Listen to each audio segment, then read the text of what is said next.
Nous sommes face à une situation de force majeure, une situation périlleuse, une situation très délicate. Monsieur Binia a perdu complètement la tête et il est en train de faire courir son État à sa véritable perte.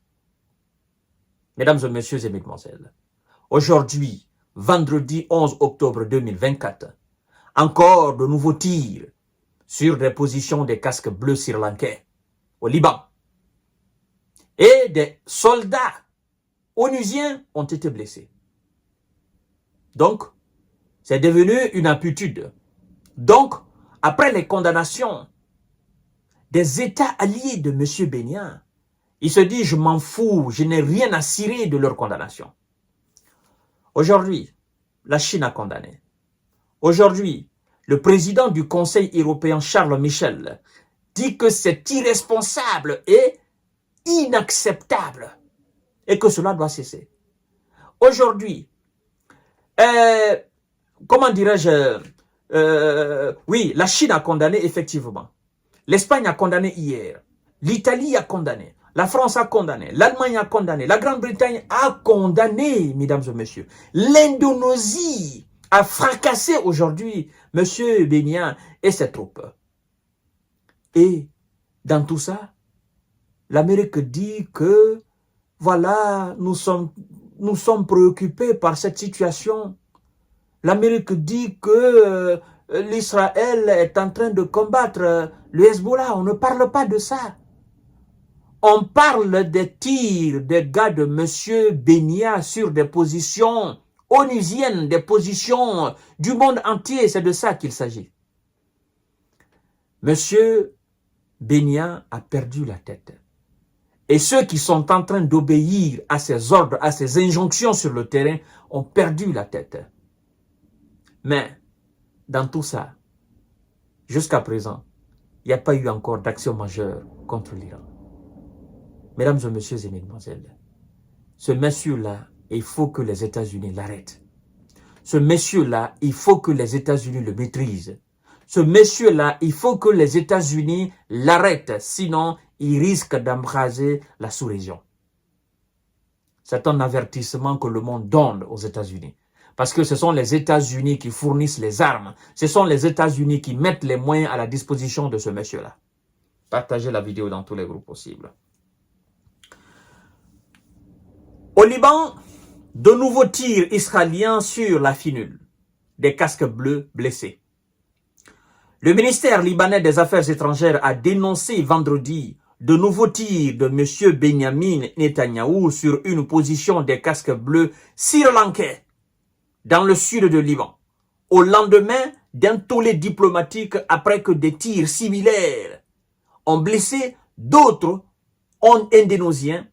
Dans un communiqué, le ministère dit condamner dans les termes les plus forts les tirs intentionnels et systématiques de l'armée de M. Benjamin sur la force intérimaire, n'est-ce pas, des Nations Unies au Liban, FINUL, dont les derniers ont visé la base des Sri-Lankais, faisant des blessés. L'agence officielle ANI rapporte de son côté qu'un char de M. Benjamin, Merkava, le char s'appelle Merkava, a visé une tour de la FINUL, blessant des soldats du contingent sri-lankais. Ça veut dire que les forces onusiennes qui sont là ne sont pas à l'abri. Les forces du monde qui sont là ne sont pas à l'abri. En fait, vous savez, le but c'est quoi? Moi, je comprends M. Benjamin. Je le comprends parfaitement. Le but c'est quoi? Le but est d'accentuer cette pression sur les forces onusiennes jusqu'à ce qu'ils disent, bon, comme c'est ça, comme il n'y a personne pour nous défendre, comme il n'y a personne effectivement pour sanctionner, on quitte. Le but c'est ça. Que les forces onusiennes quittent. Vous comprenez? Et quand ces gens vont quitter, ben, M. Benjamin aura réussi sa mission. Il aura réussi effectivement son pari. Et ils sont partis et donc nous avons le champ libre. Faisons du Liban ce que bon nous semble. Mettons le Liban à sec. Ceux qui étaient là, qui nous empêchaient en quelque sorte, sont maintenant dorénavant partis. Et donc, faisons tout pour mettre ce pays à sac. D'ailleurs, n'est-ce pas, qu'il y a eu des raids aussi de l'armée de l'air de M. Benyamin, n'est-ce pas, dans la capitale libanaise, Beyrouth. On annonce d'ailleurs que 22 personnes ont été envoyées au repos éternel. 92 ont été blessés dans la capitale même libanaise. C'est comme si on vous disait tout à l'heure qu'on a mené des opérations, des raids, n'est-ce pas? L'armée de l'air israélienne avait mené des opérations aériennes dans la capitale française, Paris, ou dans la capitale anglaise, Londres, ou à Bruxelles, ou à Amsterdam, ou à Berlin. Donc, lorsque le Premier ministre espagnol dit qu'il s'agit carrément et clairement d'une invasion, je pense que c'est compris au fait. Tout le monde a compris. Parce que, écoutez, si vous dites que le Hezbollah est au sud du Liban, combattez-les là-bas. Qu'est-ce que vous allez chercher dans la capitale des autres? Carrément, c'est une agression d'un pays par un autre. Et donc, ceux qui condamnent la Russie, je crois que cette condamnation aujourd'hui n'a plus de poids. Pour dire que la Russie envahit l'Ukraine, cette condamnation n'a plus de poids. C'est terminé. Hein? Ceux qui sanctionnent la Russie sur le plan international, hein? Qui coupent tout à la Russie sur le plan international, devraient faire de même contre l'Israël. Pour dire, écoutez, on veut plus, on veut plus, on veut plus, vous n'êtes plus dans cette organisation, vous n'êtes plus ici, vous n'êtes plus... Faites les mêmes choses. On attend les mêmes sanctions aussi contre l'État hébreu. Si vous êtes vraiment crédible. Mais non, ils ne sont pas crédibles. Ils sont dans un jeu de duperie. Mais nous ne sommes pas dupes. Et donc, la force onusienne, écoutez, je crois qu'à un moment donné, vous allez prendre vos dispositions et vous allez répliquer, carrément. Parce que là, il s'agira effectivement de légitime défense. On tire sur vous, vous tirez sur eux. Vous n'avez pas besoin d'attendre. J'ai vu Antonio Guterres qui sanctionne, qui condamne. Mais les simples condamnations, ça ne fera absolument rien. Les gars qui sont blessés là, si on les avait envoyés, si ces tirs les avaient envoyés au repos éternel, qu'est-ce que vous alliez dire à leur famille? Ils ne sont pas là pour faire la guerre, ils sont là pour faire la paix. C'est ça, au fait, le hic dans la suite. Ils ne sont pas là pour tirer sur qui que ce soit. Ils sont là, c'est-à-dire c'est une force dissuasive. Ils sont là en tant qu'arbitre. Et lorsque vous tirez sur l'arbitre, c'est comme dans un match de football. Un joueur qui lève la main sur l'arbitre, qu'est-ce qui se passe? Vous êtes immédiatement expulsé et condamné par la FIFA.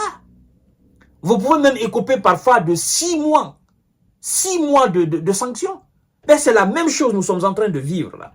L'arbitre dans un match de football est là pour faire respecter les règles footballistiques.